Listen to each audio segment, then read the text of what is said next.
I'd like to call to order the Parks and Public Works Committee meeting for June 24th.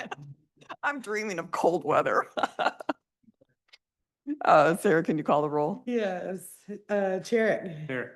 Hoffman. Here. Kemba. Here. Roach. Here. Stanton. Here. And Teal. Okay, we need to approve the agenda. Are there any comments on the agenda, additions? I'd like to make a motion to approve the regular meeting minutes or to approve the agenda. Sorry, wrong one. I will second that. Kelly, second. Okay, all in favor? Yes. Yes, okay. And now the meeting minutes. Are there any comments, corrections, additions to the minutes? Move that we approve the minutes for June 24th, 2025. Okay, Or May Oh, no, May 27th. 27th. May 27th. For May. was it? They are. Yeah. May 27th. We're confused on our dates. Off to a good start. Ooh, off to a great start. I'll second that. May 26th. Okay, before we move on, I just want to comment. Sarah, those were excellent minutes. They were really good. Way to be detailed. Yes. It was a lot. Okay, well, it was an excellent job. Okay, next I'm going to open it up for public comment on agenda items only. And I don't expect you guys to be commenting on the agenda in the audience. How about, I see Lisa online? No.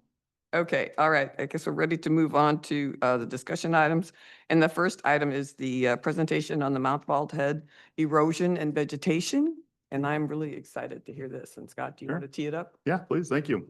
So everyone knows, there's no shock that, back around in 2011, there was an attempt to control Asian bittersweet on the Mount Bald Head slope. It was growing up trees and choking some of the vegetation out, which was concerning. And so there, was an herbicide called Habitat that was applied to the dune, which was believed to be a selective herbicide that would only, kill Asian bittersweet. It wasn't selective. So it ended up causing a bunch of damage, unfortunately, to that slope, which includes the trees, bushes, whatnot, and the ground cover. And ever since then, there's been some attempts to get some vegetation reestablished, which is one of the best ways to get the erosion to slow down and or stop.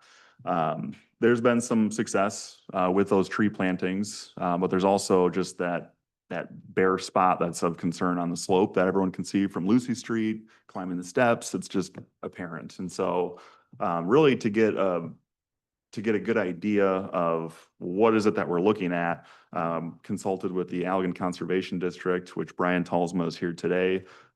We had met and took a look at the site, and the Allegan Conservation District was kind enough to put an assessment together. And Brian is here today to do a little report on those findings. So hand it over to him.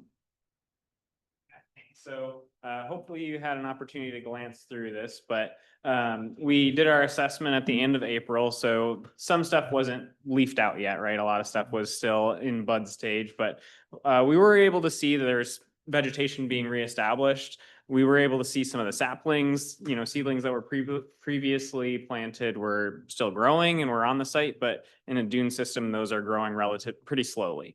And so we've made a couple recommendations based on our observations. We didn't notice any active erosion, anything from any apparent wind or water erosion on the site. It seemed like a pretty typical dune system in that there were areas of disturbance where folks have walked or wildlife have walked, but it didn't seem like anything was really slumping. And so we didn't have any immediate concerns about a really critical erosion issue. That being said, our report outlines a couple of concerns, probably the largest being invasive Japanese barberry being on the site. This is a really dense growing shrub. It's an escaped ornamental, and it also harbors ticks, which is not something that you really want in a recreational area. So we've made some recommendations for removing those using a cut and treat method so the root systems stay intact. You're not exacerbating erosion by pulling them. And the other part of that is since they grow pretty densely, they tend to prevent other vegetation from growing, desirable vegetation, right? So treating those, there is some garlic mustard on the site, as there is across most of our dunes, that can be pulled. It didn't seem like a significant issue while we were there, but something to keep an eye on. As far as plantings, we recommended supplementing the existing tree and shrub plantings with a couple additional shrubs, but mostly grasses and forbs that will establish quickly and sort of cover that sand so it's less obvious, help to stabilize it so that, trees and shrubs have a little bit better time of growing. It helps hold moisture in the soil, helps create more of a duff layer of dead vegetation that can help keep the soil in place and, promote succession of the site, basically. When we're looking at a site that's been kind of completely killed off, we're sort of setting back that timer like if you lost a forest. And succession is that growth from a grassland into a forest system, again, that we would like to sort of promote. And then our other recommendation is that you do monitor in a more formal way any erosion on the site. So in dunes, it's natural for them to move and to erode over time. And so that is going to be happening to some degree. We don't think it's happening at a significantly faster rate than a natural process, but it's good to keep an eye on anyway. And so that's just a simple, put a stake in the ground with some measuring markers on it, and you see where the sand level is at each year. And you can note if one area is getting lower and one area is getting higher. You can kind of get a sense of how the dune is moving.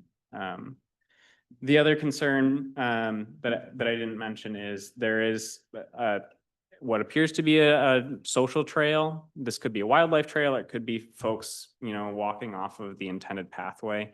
That is a concern for erosion because vegetation won't be able to establish there. Leaf litter won't be able to accumulate. And so thinking about some ways to prevent or discourage folks walking up there would be advisable.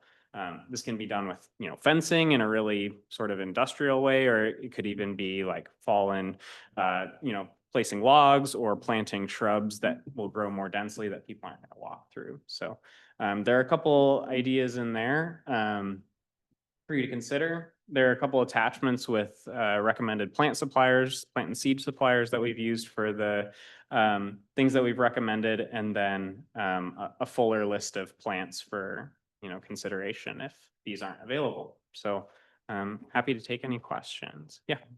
When I was reading it through it, it seems like it's a two-part situation. I mean, if you do the eradication first, and then wait, it's like you're saying, like plant things maybe in the fall, so it'll have a springtime wetness. Is that kind of the type that we're talking about? Yeah, so right now is a great time to treat invasive species. It's not necessary that they're completely eradicated before you start restoration efforts, but timing wise, if you're able to start the work right now, this is a great time to do it.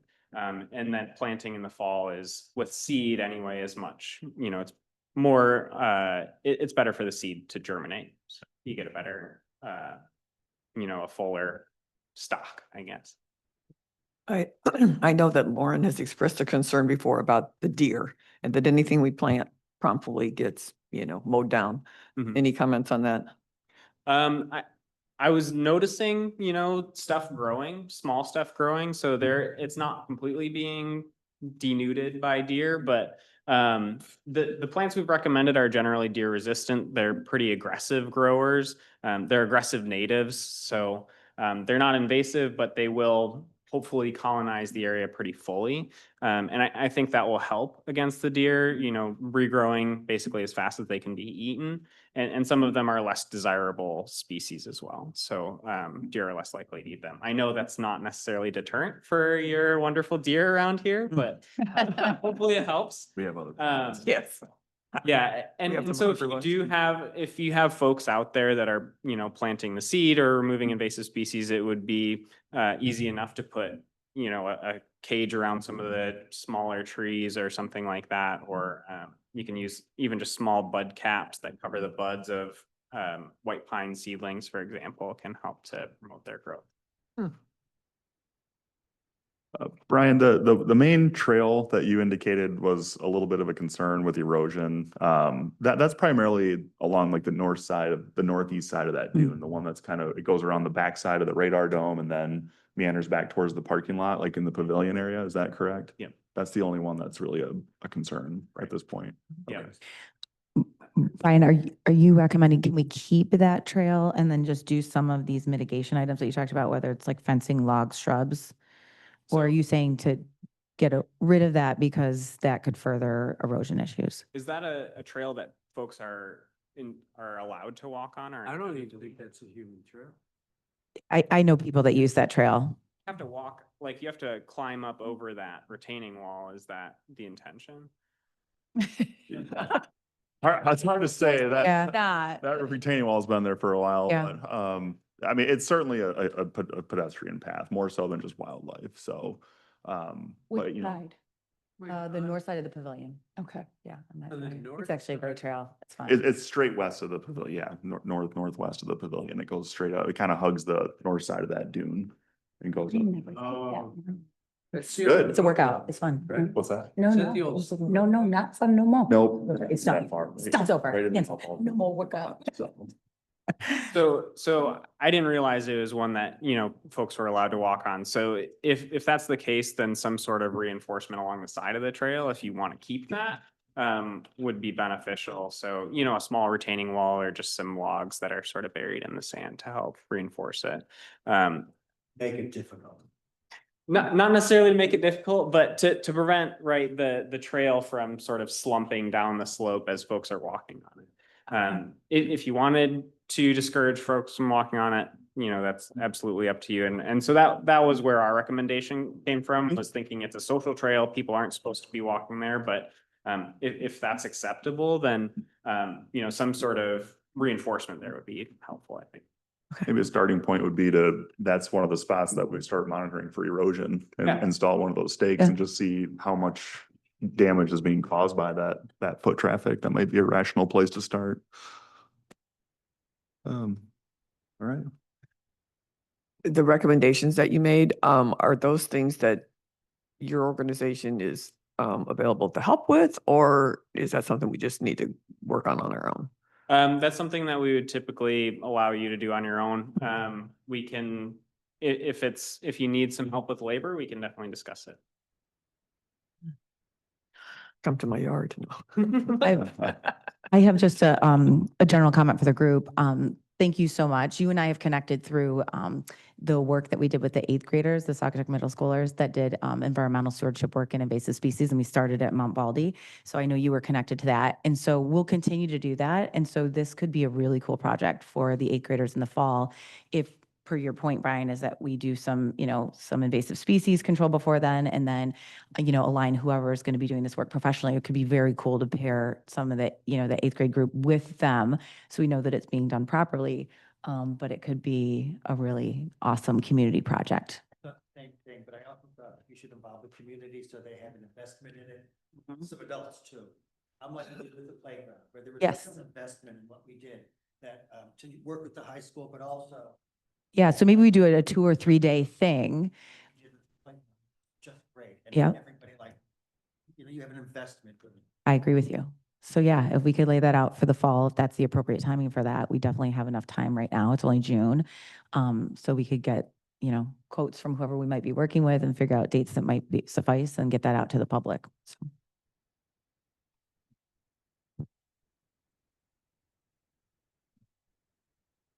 Thank you very much. Sure.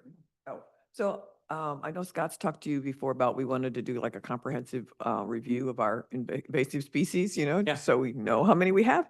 And I think somebody new is going to come on staff to Yes, work on it this. started 2 weeks ago. So- Yes, so we are eager to get started. I was just Great. wondering, I figured rather than bug Scott this time. Yeah, it's on her radar, so we'll probably schedule a time to meet sometime this fall or winter to sort of do the logistics. That late? I mean, how can you identify them in the winter? Just to plan the logistics of, like what areas do you want to survey? And if there's areas of hemlock, then winter would be the time to survey that as well. But yeah, I guess it depends on the species you have, right? And so I don't have a good idea of that. inventory of Okay, how yeah, much I it guess, is. but yeah, I was under the impression that we were gonna start sooner than that. We, this is a massive project in my mind, just because there's so much right of way. It involves private property, public property, waterways, ditches, and it's the whole city, right? And so this is probably more of a long-term, strategic plan for invasives, but I think at the very least, correct me if I'm, if you disagree, but I think because we have known damage that happened on Mount Baldhead, I think that we could kind of isolate that Mhm. on its own for now and keep that as a starting point. It's not going to hurt anything, but then we can pick away at that while we're working on that long-term strategic plan for all the city properties, if that makes sense. Yeah, and Brian, while we have you here, just for clarification for the group, since, we sort of dive into a lot of different projects, what exactly is Allegan County's Conservation District's mission? And then what would we contact you for in the future? What exactly do you want to be engaged with us for? And then, in terms of hiring things out or making recommendations, what's your role in that, just so we know? Yep. So our mission broadly is to help land users protect natural resources in Allegan County, right? It's a technical assistance sort of portion. So providing advisory, connecting folks with resources. We don't typically do a lot of labor. We're moving into that area with invasive species. So we hope to have a strike team that can actually do treatments. Okay. But beyond that, we are just connecting folks with resources. We're writing plans like this one. And so making the recommendations, and then we're not competing with private industry, a private Okay. forester who might do forestry work. Okay. And how big is your team? Right now, we have 6 people. 6 people, and everybody is like a naturalist background or biology or something like that? Yep. Yeah, cool. All right, thank you for that. Thank Thank you, you. Brian. Thank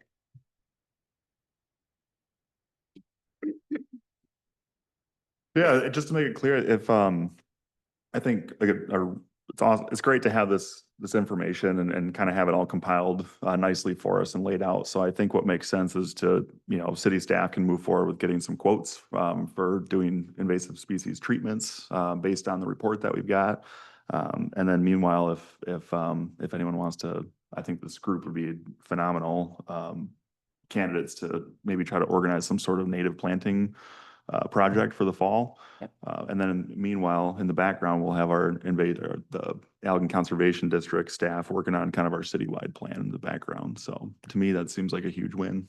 Yeah, and if there's some way that, if it's the kids that are doing it, just, doing whatever we can. So we're not creating any more erosion by walking all through it. And, obviously there would be a supervisor that would help with where they should be standing and planting. and Exactly. all of Yeah. that good stuff. Yeah. Yeah. We're aligned. Right. Yeah, Hopefully we'll do it in conjunction with whoever is sort of, that sounds good. we're paying to do that. right? Yeah. I love it.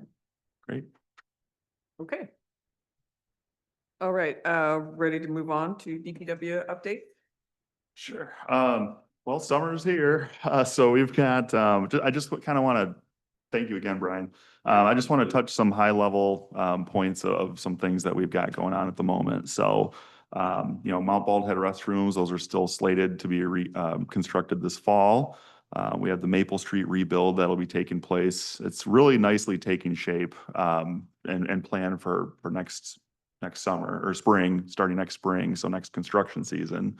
Again, that's going to be a project that's really from spring to fall, just because of all the underground needs that are involved. But we've hosted some really nice community workshops at City Hall. Our engineering firm has done a phenomenal job, on their public outreach and just getting feedback from the residents of what kind of concerns have they seen over the years. And taking those considerations in while creating the design. So they have created what's called the 30% design, which is probably further along than 30%, but it was a nice opportunity to get, we had some bulletin boards set up here in the council chamber and residents. We had a great turnout. And residents could come and find their property and ask some questions on exactly where is that sidewalk going in relation to their property, which trees are coming out. So on and so forth. So engineering, public works, and the city manager, we went and walked Maple Street and went, property by property and looked at every single site, and did a really thorough assessment of, primarily where's that sidewalk going to go. That was really the big area of focus for us, and how are we going to overcome some of the natural obstacles in the way over there. So to our surprise, there aren't as many trees that are gonna need to come out, because the way that we're proposing to rebuild the sidewalk, it kind of meanders, through some of the natural elements out there. And then some of the trees that we are planning on taking out, a lot of them are probably past their useful life in terms of, safety. So, that's probably something that needs to happen anyway, regardless of the project. So really excited about Maple Street. And then most important part of that Maple Street project is DPW is getting a new driveway. So, Oh. that's really what we're here about. So, Thank God for the whole street. I know. But in all seriousness, it's been a need for a while. And I think that while we already have asphalt crews on site, I'm sure during the construction, they're going to be staging their equipment at the Public Works facility where we had that willow tree, which is now cleaned up. So just kind of a economy of scale savings, it'd be probably the best time to get that driveway redone. So Village Square Courts, we're kind of at the hurry up and wait on the grant results for that. Chain Ferry Arbors, the council did approve. We have Public Works, we came up with. Real quick, what's the expectation on hearing back from the grant for Village Square Courts? It was this fall. That's the I think timeline. it's usually like December. It we was get back late. on those Okay. trust fund grants. December sounds familiar. It was like Yeah, November, based on December. Bike trail stuff I've learned. Yeah. So Chain Ferry Arbors came up with kind of a 3-stage plan and presented that to council. That whole, such a historical piece that engineering and several metal fabricators and Public Works, we took a look at it just to see some of the improvement needs for that piece. And then we decided that it made sense to really break it down into a few different phases. Phase 1 has already been completed, which was, taking the decking boards off of it and seeing the metal structure underneath and doing some repairs and spot welding to the underside of it just to keep it safe for the summer. Phase 2 has been approved, and Diversified Welding and Fabrication out of Holland is taking exact measurements of the Chain Ferry Arbors and reconstructing those exactly. So those are being worked on currently, and we expect to install those this fall. Very much a like for like materials on that. So Historical District Commission, we got administrative approval on it. So everything that is there is going to be reused. So, and then the third phase is probably going to take place a little further down the road where the landings where you walk down onto the Chain Ferry itself, if you look at it closely, it's just kind of been put together seemingly with what materials happened to be around at the time on someone's truck or whatever. And given the iconic nature of that piece, we just feel like it could be done a little bit better than that. So I think for phase 3, we're going to probably pull in engineering and just see what kind of design they can come up with that looks really attractive, but it's also functional and simplifies some of the mechanics of it in terms of like setting those depths as the water level fluctuates. We're seeing that quite a bit right now. So Saugatuck Wilds, it's going great so far. I think no issues so far. There's been a couple of adjustments and requests that people have added, having a trash receptacle near the parking lot area. There's a little bit of an issue with finding it. So Public Works, we kind of just put some loop cones out by the road just so people could say, hey, this is where it's at, look for the orange cones. But I think that there is some discussion about having a more permanent sign installed, and that may or may not involve a little bit more vegetation clearing, especially on the sides of the driveway. That's going to help Public Works maintain it instead of like manually clearing back that brush as it grows over. If we could get it cleared back and get it back to a point where we could just keep it mowed, then it's going to be a lot easier for us to keep it visible and maintain, and then maintain those sight distances as you're pulling out of the driveway too. One of my most asked questions is dogs. I know this came up earlier. I don't think we have any restrictions on. We have no dogs. restrictions. On leash. Yeah, I think bring your dog. just on a leash. Pick up back, bro, please. Yeah. Mhm. Yeah, and Ryan Cummins, he had to go through a bunch of red tape to be able to get any kind of signage by the roadside there. So just so you know, he is working on that, but there's a lot of red tape that's involved with the County Road Commission and different things. So To put signage up. to put a sign by the It's in right road, of way, Yeah. so. If it's in the right of way, yes. Yeah, If- you just if- have to, It is, yeah. there's usually things and stuff, but he just has to get all the right things approved so we can get something by the road. Mhm. Yeah, That would be helpful. yeah. Yeah, for and I sure. know it's something Riverwood Council is also working on. They're working on signage for Tails and Trails across the street, as well as they have some ideas for signage for Saugatuck Wilds, and it's very cool. Good, good. Great. See what comes of it. One of the council strategic planning items for this year was to take a look at the holiday lighting. And so I met with Consumers Energy. They have I was kind of shocked. They only have like a 6-person streetlight team for the whole state. And so I got one of them here. His name was Kyle, great guy. We walked town and we took a look at the existing outlets. That's kind of our starting point right now. I just received his email and got some preliminary pricing on what it would cost us to upgrade the current outlets that we use. Cause every time it rains or anything that we have those tree wrap lights, we're blowing GFI or tripping GFI outlets. And then when that happens, we have entire blocks of street lights that are out and it doesn't look the best. So we have some great pricing. We're budgeted for it. And we're going to be working to just kind of enhance the outlets that we have. And then at that point, at some point after that, we can start evaluating if we want to expand on Christmas lighting or not. But it is nice to at least have the numbers in front of us. So you'll be hearing more about that. Bicycle racks have been installed. So I want to make sure I mention that. We have 2 positions posted, or we're in the hiring process for an administrative project coordinator position, full-time for Public Works. So we had a lot of interest. I think it was like over 120 resumes that were submitted. So we had a really decent candidate pool. That was a lot. It Yeah. does. Mm. So it was tough to narrow it down, but we start interviewing after lunch today Yeah. for those positions, or for that position. Then we also posted our equipment operator / maintenance worker / Oval Beach manager position. And there's probably gonna be 7 other titles added. No, I'm kidding. But we have that position. It's been a really difficult one to do. Combination of things that. Yes, It's like, and everything else. it's like an accountant and a vet, right? Like, Yeah, it just says And a et cetera. service specialist, yeah. It's tough. It really is. Separate. Isn't that separate, the food service specialist? Aren't we always? You just have to some- be, you have to be certified Yeah. in food safety. And I am. To run Oval Yeah. Beach. Yeah, Sarah, like, Same. Yeah. Same. else. Yeah, now we know. I'm sorry. Yeah, dogs, It children. was working, but yeah. it's- No, I mean, this is the city hours. Do brush and leaf collection, then go serve hot dogs after that. So- Is the city hours looking for a vendor out there? I mean, yeah. We did would last have- year. My We goal- did a search, At some yeah. point, this group, I feel like I owe this group a good thorough discussion about our capital improvements plan. Mm. That's something that, a document that I think that this group could take a pretty solid role in.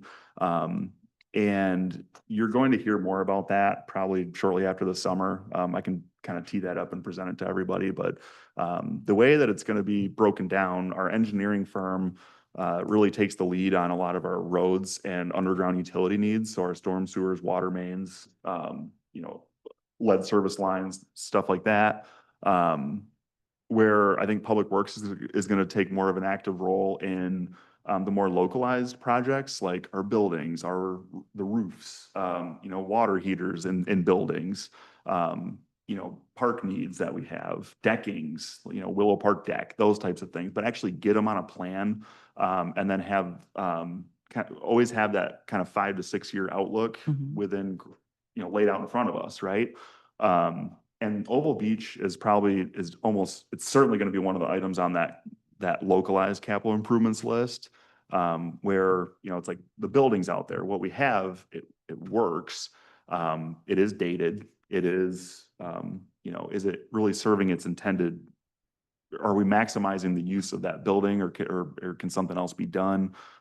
That's where we can, council, I'm sure will take the the lead on a lot of that, but this group will definitely have input on at what point do some of those items slide over into that 6-year plan. So ideally, we'll kind of have the Public Works will go through and we'll just list everything out within a 5 or 6 year window of what are the maintenance needs currently. And then ideally, we would kind of have like a menu format on the sideline that, you know, if council or you know, if they're planning strategically for the year, they could take some of those sideline menu items and ask to input it into those 5 or 6 year plans and to really initiate them. Yeah. So Oval Beach will be one of those, and that's kind of a glimpse of the format that we're working on. So anyway, and then we also, too, the fiscal year is almost closed out. June 30 is the last of the year, and Public Works is trying to squeeze out some last minute spending. So council approved our new front end loader purchase. So Sleep. We do what we can. so that's really the Public Works update that I've got. Sorry if I rambled, Sarah. Is that it? No more? That's sorry. I know. You've only got No, 29 minutes. come on. You got 45 minutes. The point is, we have a lot going on and we're doing some awesome things. Yeah. And so I think that's Yay. Good work. Yeah. Good work. Good Excellent. work. Okay, we're ready to move on to our project charter updates. So Keith, anything on the invasive species We website? basically, I don't know if the page is up. Is it, Sarah? Pages up. Yeah. There's only one thing on it. 'cause I we've know. only Oh. finished one. Is it possible we can see it? Pages up, ready to go. Waiting for you to send me more Good. stuff. Dave. Oh, great. Well, can we Really? see it? Love it. Oh. Yes, Thank you. yes. Hold on.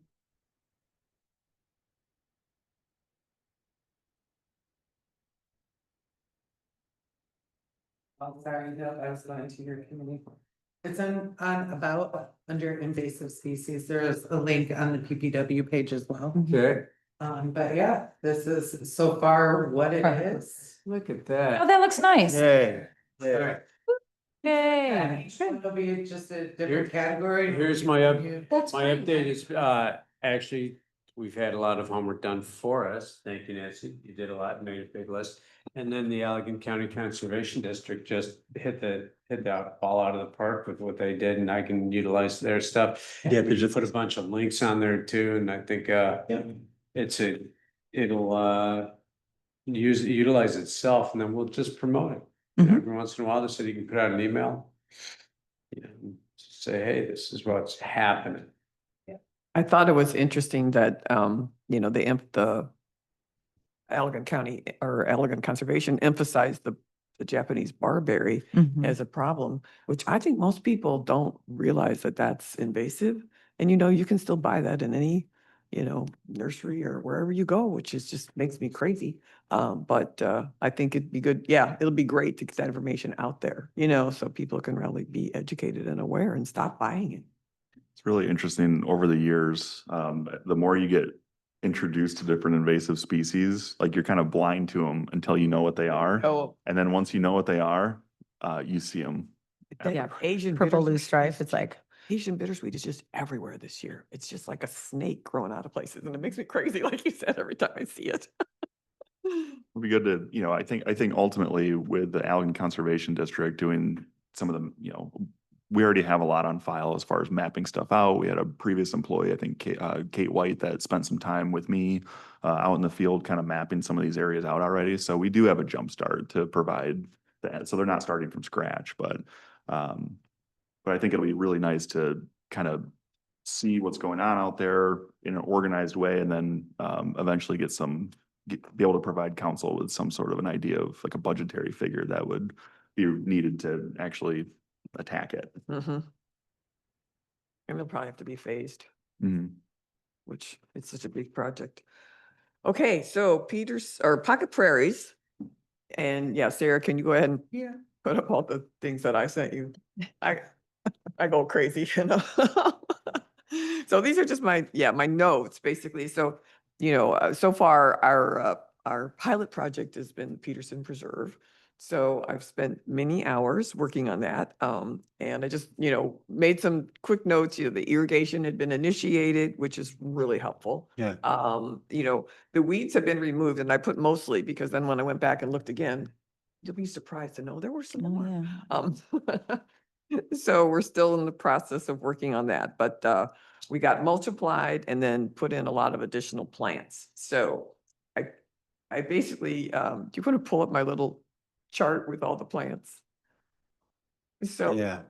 I basically organized it by some I planted in the fall and then some I planted in the spring and the status. And it's a little hard to read, I think, from right there, but some of them are like doing well, I was trying to think, how do you basically say they didn't make it? So I have deceased on there for some. And I thought, Oh, my God. I've kind of learned, I'm a very avid gardener. And so I've learned this summer especially, don't fall in love with your plants. No. Because other wildlife particularly, will do that job for you. They'll be in love with them to the point of, so I was kind of like, how do you characterize it? And I thought, well, to me, it's very sad. So I said they're deceased. But some of them just didn't make it, but most of them have. But we are really struggling with either the deer or the bunnies. And so if you've been out there, everything, Yeah. I think, it's planted, you can tell, okay, it's a great start, but I just went and looked again last night and there had been a few more things that were munched on and.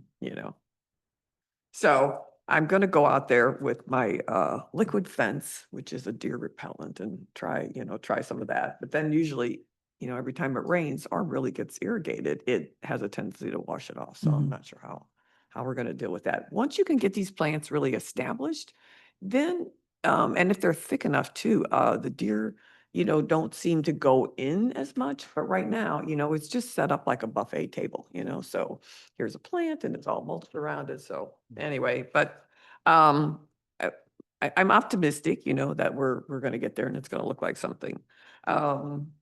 Next, what else did I send you? Sarah? Pictures. Oh, I just sent a couple of pictures.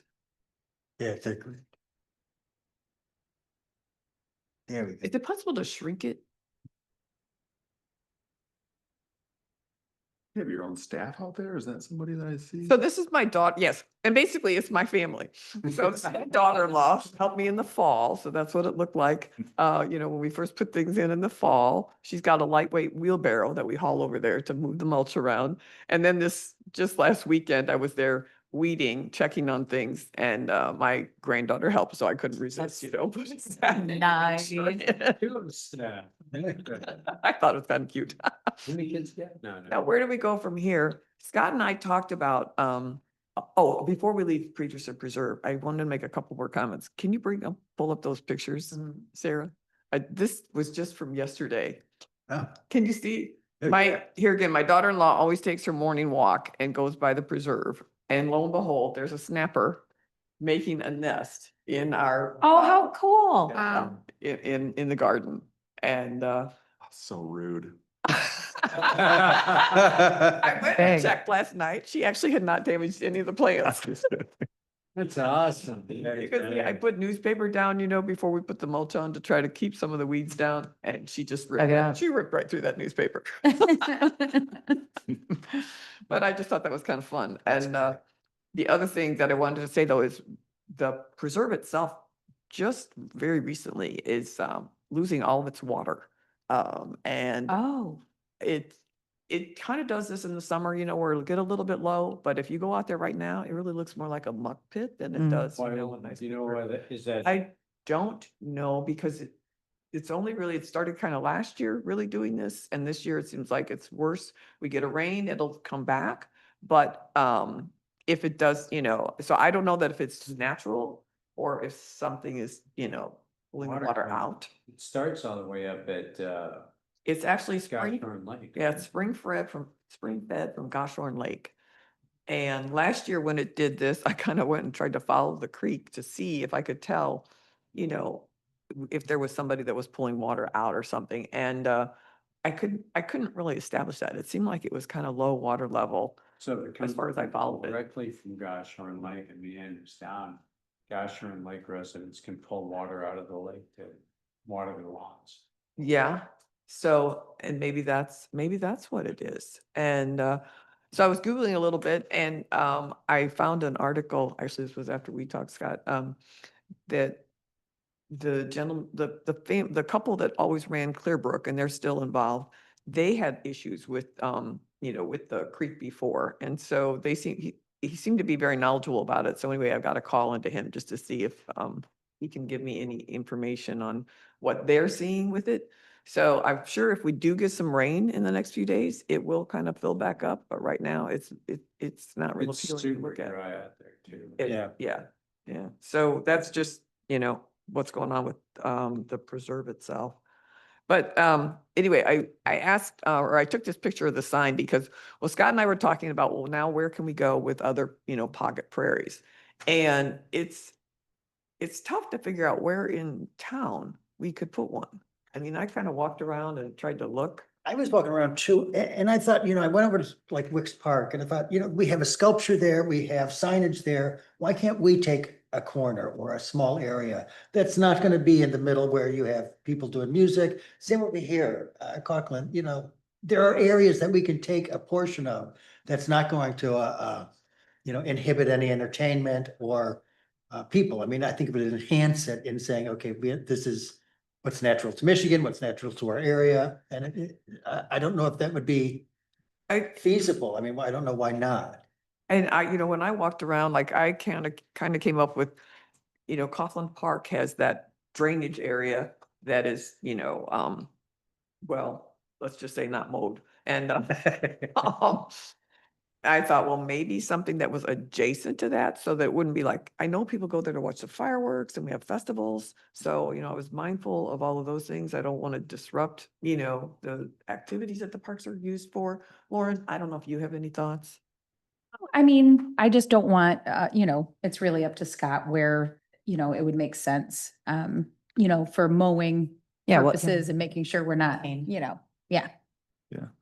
Well, I have opinions. I know I always do, but and we were really fortunate because we had the garden club had reached out this year too. I don't know if I had mentioned that to this group or not, but there were some members of the garden club that were really taking an interest in the Peterson Nature Preserve and wanting to do some plantings and asked if we had a budget, and then but they kind of asked already too late where, Nancy had already spent her time and money and energy, on the native planting areas of Peterson. And in my mind, I would like to see, we have like the sign area there at Peterson. I would like to see the other flower beds at Peterson kind of have the same theme, of the native plantings instead of having like, nursery plantings in Annual, one yeah. spot and then, native plantings in another, all in one park. I would like to kind of see the same kind of theme in one area.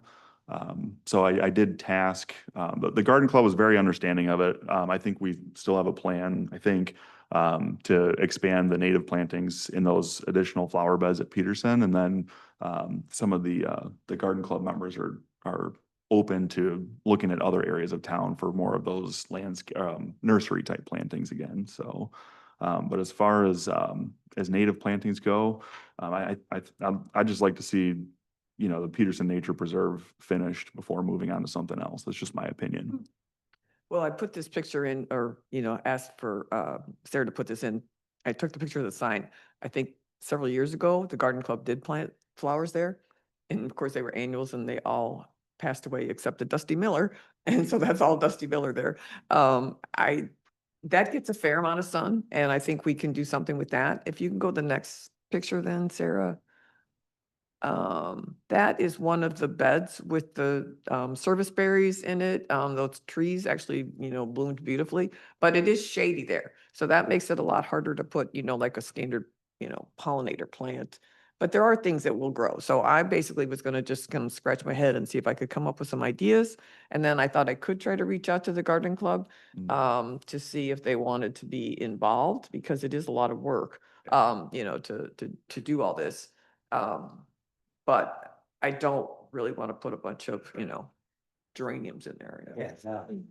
I love that. I think bringing them in on it, they clearly have a passion for Saugatuck and our parks and want to spend some time and energy on it. So I love the idea of you bringing them in on that. So any comments, any thoughts? Thank you. No, I Oh, agree with you thank though. If, you know, to avoid like the annual flower look, if we're gonna do that there and really stick to the species, that are native. Yeah, and I've got some shady areas in my yard where I'm trying to, figure out what will grow. And so hopefully as I can, make some conclusions, Deck in the pulpit, all those things. Yeah, yeah. We have all shade in our yard. Yes, the Sure woodland thing. plants, yes. But then a lot of those have a tendency to kind of, disappear over the summer. So I'm looking for some things that'll, ultimately, my goal is not to have mulched beds, but to have beds that are full of plants, and we don't even need mulch. Okay, I'll stop you. You don't want to hear any more from me on that? No, I have to leave we have a picnic that we have to do today, so I just want to, I might have to leave early. Okay, so anyway, I think that is it, for me. Oh, no, last one was the sign. What do you think of that sign? I want a sign, so we just know what's going on there. I think it's a great sign. I just Googled and looked for different signs, so, if nobody has an Yeah, that's great. objection, I just thought, well, if we ultimately get signage with a logo and all that kind of stuff, we can all pull that out and put something Yep. else in, but I thought it'd be good just for people to know what's going on there. Looks great. Nancy, throughout your work over there, I would, I really like the idea of having all these flower beds, native plantings. When I look at these flower beds, there's only a few plants, kind of mini trees, I guess, if you'd say. That's not a huge dollar investment. So like if there's something in the way that was planted there, we can work together to make sure that we're getting enough sunlight or whatever needs to happen in there too. So Oh, sure. just keep that in mind. Yeah. Okay, all right, let's move on.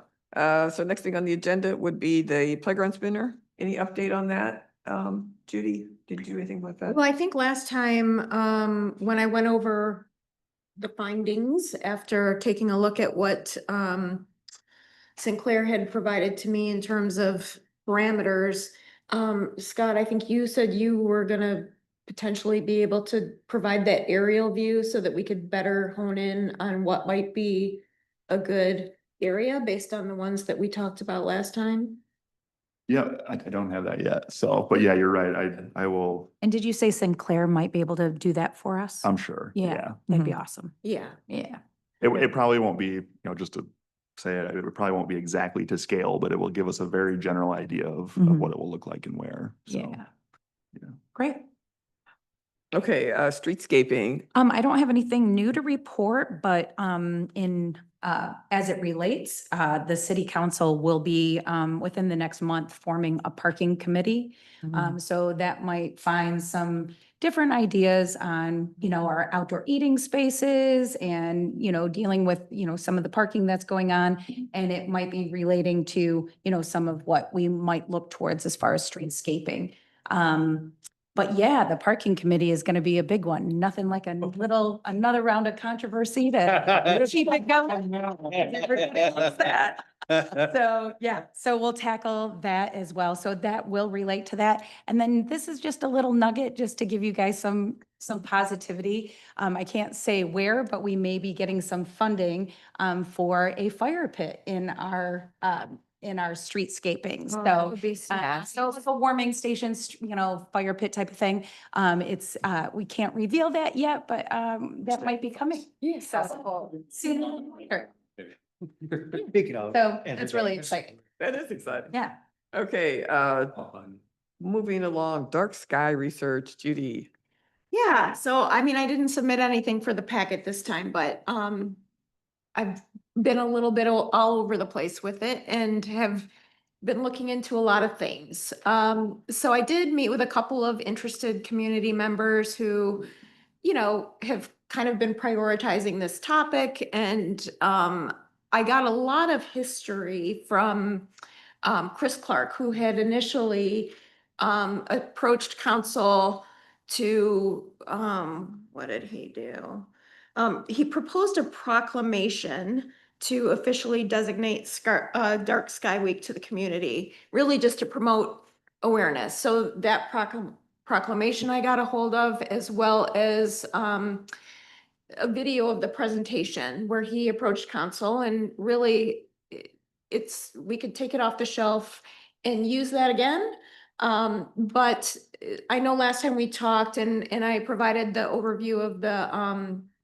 the township's ordinance update that really focuses on the dark sky friendly lighting.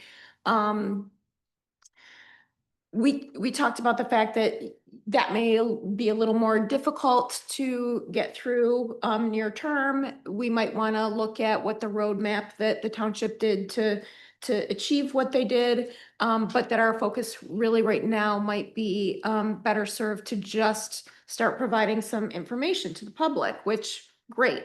So that's why I wanted to talk to the community who are interested about this. But I found that there's a lot of information that's already kind of been done in this space through Douglas UCC. So they did promote a library hosted Dark Sky Week movie night, which I think was, you know, I didn't know about it, but I think that would be a great idea to revisit something like that. They viewed the City Dark film, which is something that is available through for anybody to watch. So we could do something like that again if there was interest. They also created a splash page that provides the community with awareness and real ways to help and participate. That's connected to the UCC site. And then I also found an article linked to the CVB site, which encourages stargazing and references the Dark Skies initiatives. But I reached out to the township just to kind of gauge, you know, how did they get started on this? Like, is it something that was difficult? Did they hire somebody, a consultant, you know, to specifically understand the impact to Douglas's current ordinance, or how did they approach this?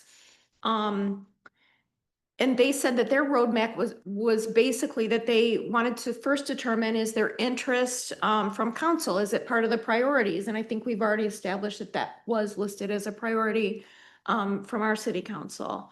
And really then just how do we, So, yeah, not a priority this priority, time, right, but but definitely it's- an interest. yeah, So, an yes, interest. yes, definitely. And then also that if it does eventually become approved by council, what they did was they did hire a consultant, and it's the same consultant that we use right now for planning and zoning. So he helped them to adjust the specific needs of the ordinance to cover the dark sky community's baseline for lighting. And said it wasn't that difficult to do. So like if our city council were ever interested in doing something like that, then theirs could be used as a baseline. And we already have, you know, the consultant involved who would work with planning and zoning to do that if there was interest. I found out also that planning, they are working on their master plan survey, and there are going to be some questions related to dark sky communities and interest from the public. So, you know, when I was talking to Chris Clark and Karen Sheridan, who met with me to talk about this stuff, you know, that was what we thought. You know, really what we need to do is gauge whether or not there is still community interest. So I think that maybe we can get some momentum by understanding what results are yielded from the Planning Commission's survey. So I think that will, there will be more to come on that. I don't think they've settled on what their survey, they're working on it right now. So I don't know exactly when that's targeted to be distributed and go out to gauge interest. So I will find that out. But in the meantime, all of those resources that I found, what I'd like to do is start working on something similar to the invasive species approach, where we just have something linked to our city site to promote awareness that we can kind of push out to the public here and there to just start getting the word out for what can people do as individuals to support this initiative before, you know, anything big comes of it within the city. I think that's a great idea. And I'm also, I mean, I understand that for a community and the dark skies and lighting and all that. But is there also an incentive to have some kind of weekend or whatever to highlight dark skies in terms of stargazing? Because when I think of dark skies, I think of looking up. Yeah, I mean, And how can we link those two to have a weekend where, as a city, we go, okay, we're gonna turn the lights out from 10 to 12. And Right. community come out and look at the sky. I think You know, the you have a best time. month is November to stargaze. Whatever it is, I'm just saying that, you know, a moment to have people interest, to get people interested in the idea. Because I think if we put out a lot of information, people just go, well, right.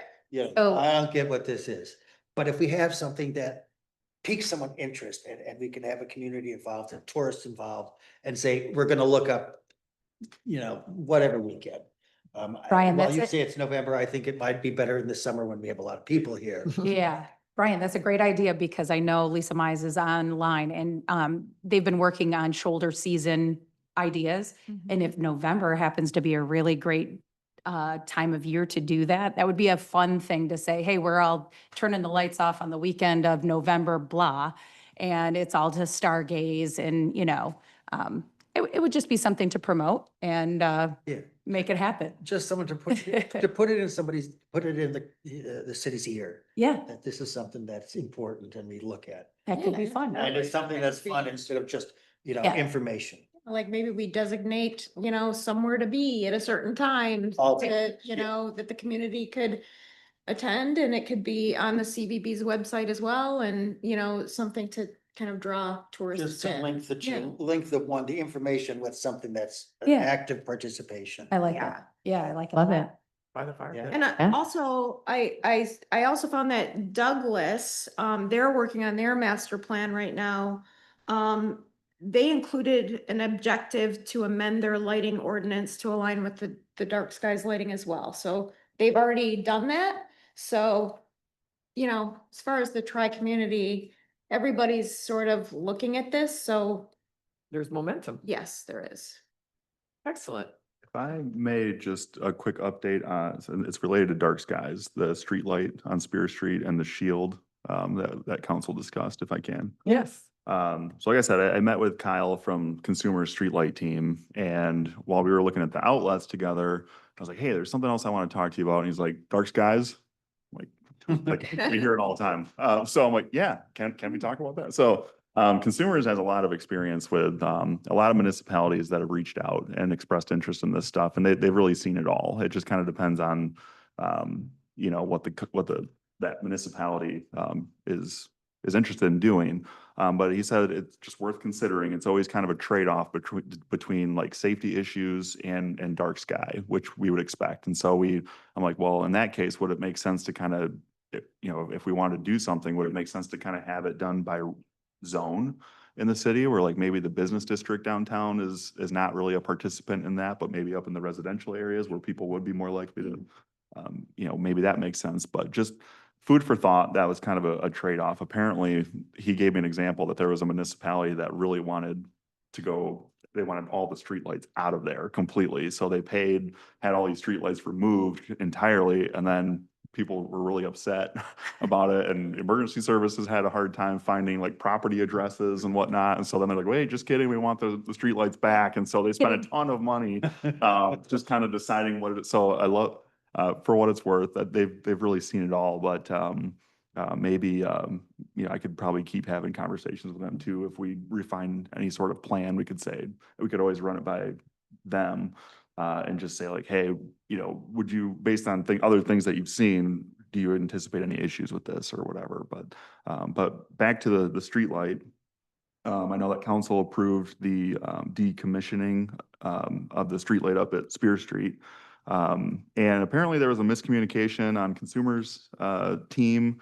And so I did get an email recently that they just need a formal request from me, which I provided before, to have that decommissioned. So I'm hopeful that now that maybe that's on the quick path there, but they did install the shroud that was supposed to go on Upper Spear Street. They installed it on Lower Spear Street in front of, I think, like 245 Spear Street. Yeah, and so if you want to see an example of a street light that's been upgraded to LED 40 watt, And they offer a shroud, and that shroud's been installed, and so you can take a look at it and see. I've gotten some good feedback about it. A complaint or two, but overall, some really good feedback on a good way to reduce Positive and negative. to reduce the light pollution. Great. Oh, Yeah, I'll go good. take a look at that. Yeah. We got, So okay, the light on Upper Spear, you said is being decommissioned. Does that mean they're just turning it off? They're not removing it, right? Right. That, okay. Yeah. That, I just wanted to clarify. And it was nice too, because that goes, what did he say? He said, as long as that light is decommissioned for 6 months, then there's a price reduction Great. for that flat rate billing that the city pays for all the streetlights in Uh, town. So, yeah. And a reduction. Yeah. I love that. reduction. Keep it all, yeah. That never happens. Okay, Crook Park review, I think, I think you were gonna look into that, Scott, but not making it the highest priority, so I'm gonna suggest we just kind of keep it on here, but really don't focus on it until maybe fall.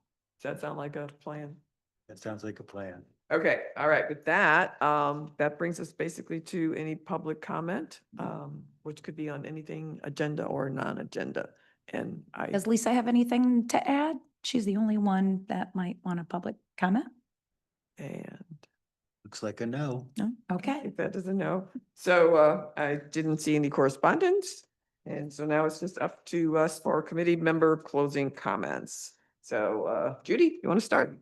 Nothing other than what I've said, but yeah, great meeting. Enjoyed the discussion. Nice updates from everybody. Good meeting. Short and sweet. Yeah, we did. We're doing good. Good meeting, short and sweet, and happy 4th of July. Well, that's coming up. Yes. That's coming up. Lauren? Oh, I don't have anything to add. Thank you, Nancy. Kelly? Thanks everybody for their hard work. For the next meeting, I've talked with Scott and a couple of you for Saugatuck Harbor Natural Area. I think everybody knows that the management plan has been updated. There is an endowment there that has come to fruition where there's funds available, and council is now the board that is managing that. So we would like to get some vendors out there to look at working on invasive species and just the trails and things that we've talked about, and hopefully get that on the docket for July to talk about, maybe make a motion to council to move forward with. So that is in the works. Excellent. Yeah, and I'm just really happy. That seems like all of our active projects have had, actual, movement and progress. So thank you, everybody, for doing that. That's fantastic. And then I just thought I'd mention, this is really not on our agenda anymore, but at one point it was, that we were focused on the Blue Star Bike Trail. And we really haven't been focused on it lately because there wasn't anything specific for Parks and Public Works to do, but we were, you all know that it's been on pause while we were trying to resolve the tribal concerns. And I just thought I'd let everybody know that we do finally have a date for the walkthrough with the tribe. So that was our next step, to try to find out what specifically the concerns were. And we needed to get a walkthrough and we needed to get a date. And so we've just been in this hold mode trying to get that date, but we finally have one. It's August 21st. Great. So at least I feel good that maybe we can start to move forward, and hopefully we can start construction in the spring. Yeah. And also a fundraiser coming up, Yeah, right? yeah, thanks for the reminder. I Yeah. mentioned it, yes. And yeah, and our big fundraiser is August 11th. And if anyone here is interested in attending, I have all the information, so just let me know. Okay, Scott, did you have anything to add? No. All right. I'll Sarah, make a anything to add? motion to adjourn. I will second that. All in favor? Aye. Yes. Okay. Yeah. Excellent. Right, good work, Oh. peoples. There we go. I'm off to picnic.